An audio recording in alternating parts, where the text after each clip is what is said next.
are actually sad people because they feel cheated. As you know, when the results were declared on the 15th of August last year, nobody celebrated.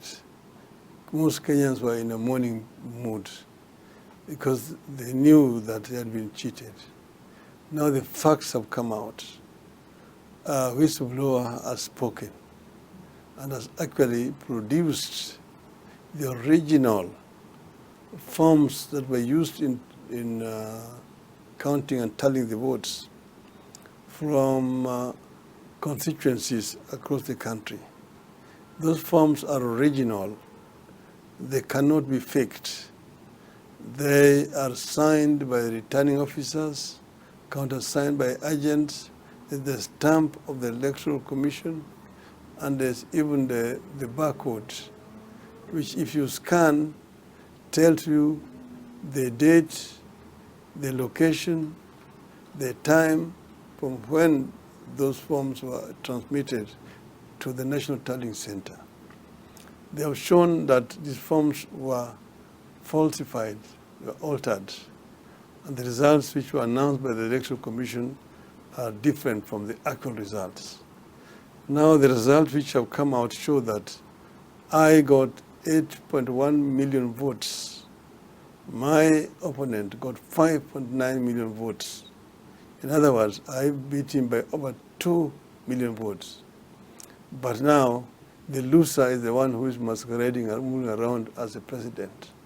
It's a big shame on the continent. And it's an issue that needs to be addressed by the African continent. This issue of using electronics in voter transmission, the results, how some of these companies are compromising African elections. So there's a serious threat to electoral democracy, not only in Kenya, not only in the African continent, but the rest of the world. And this example actually needs to be looked at much more seriously. It's a serious threat to political stability in the continent. Quite an important task, and you are saying that in your lifetime you'd want to see all these issues that you've spoken about, but particularly the issue of ensuring that Africa is working at night does happen. But your future in politics as well, in Kenya, as we wrap up, it's one thing that many people are asking, whether are you still going to soldier on, challenging the position or being involved full-time in politics in Kenya? What's the future like for former Prime Minister Raila Odinga in Kenya in particular at the political level? Well, Kenyan politics, of course, is vibrant, and as you know, I have participated in Kenyan politics for a long time, and what happened in the last elections, of course, is regrettable.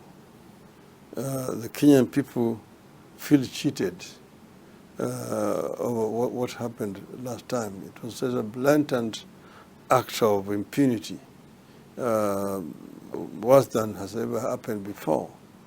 The Kenyan people are actually going to deal with it.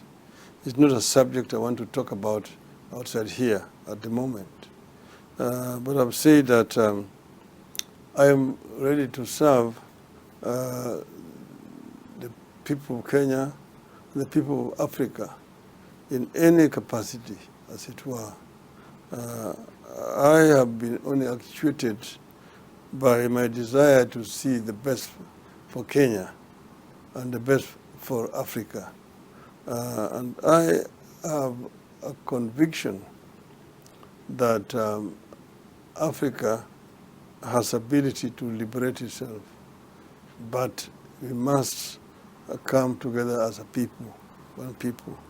And in this, I'm talking about the unity of the people of Kenya and the unity of the people of Eastern Africa and the unity of the people of Africa.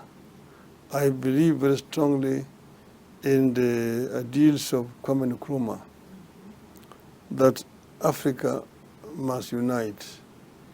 Africa will not be able to fully challenge the immense resources and powers which are coming from outside Africa if it is segregated the way it is.